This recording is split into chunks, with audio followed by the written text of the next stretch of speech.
Another little story here. When Lee went to jail, he hit the lead on the neck and he broke his neck with a tin, and he battered the other's arm, and he got remanded when he battered Tapper, who put through petrol and we tried to set him alight.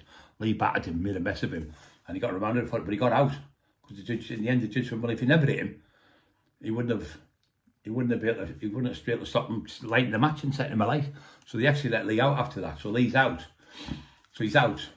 He's running about. So we're all over the place, running about different places, and he's not allowed to go in Middlesbrough drinking in any pubs. That was in his bail conditions. Not allowed to be in Teesside drinking.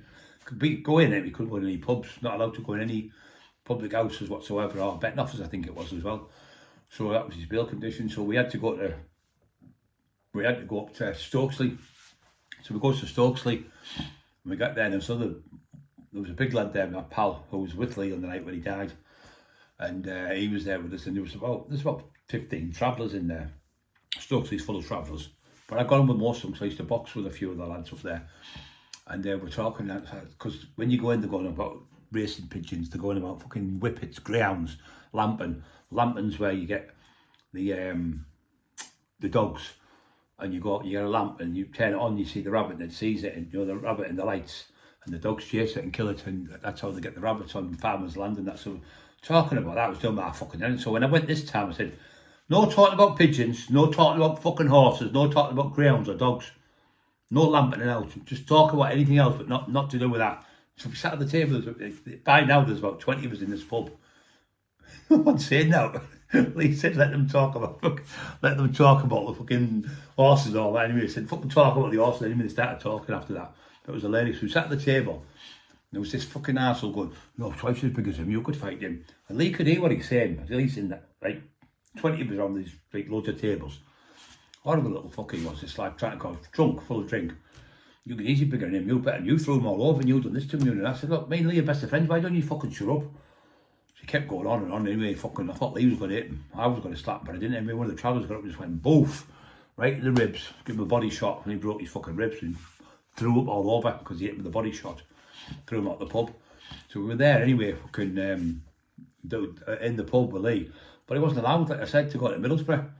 So he said, "Oh, let's go to the Blues." I said, "No, you're going to get nicked if you got the fucking Blues." He went, "No, I'll be all right, it's not a pub, is it?" So he goes to the Blues in Middlesbrough. He goes in. This is where he'd been shot in the Blues. Twice he'd been shot in there. So he's outside, he's got me fucking picking cars up again, going, "Show me you can pick a car. Can you pick a car up, Brian?" But every time we went out, he used to do it. He had me at Stokesy doing it. I used to get the beer mats. A beer mat in each hand, because in the old days, the bumpers were metal and they were bolted on. So you could lift them, but the cars were fucking really heavy. So I used to be able to get like a beer mat, paper beer mats, like cardboard, put them under, because you cut your hand underneath the bumper, because it was quite sharp. Or I'd get a t-shirt and do it. So I'd pick the car up and rep it like, deadlifting like that. And he's fast. Duffy had me doing it all over the place. Stephen Sayers had me doing it in fucking Newcastle. Michael, fucking 2 o'clock in the morning outside the Madisons, fucking lifting cars. And then sitting in the Thamses, their fish Thamses, going, "You can't pick the car up." I said, "I can't pick the car up." And he's going, he said, "Watch this." The end of the car, lifting the car up with the Thamses up in there. I think he good lads as well, other good kids.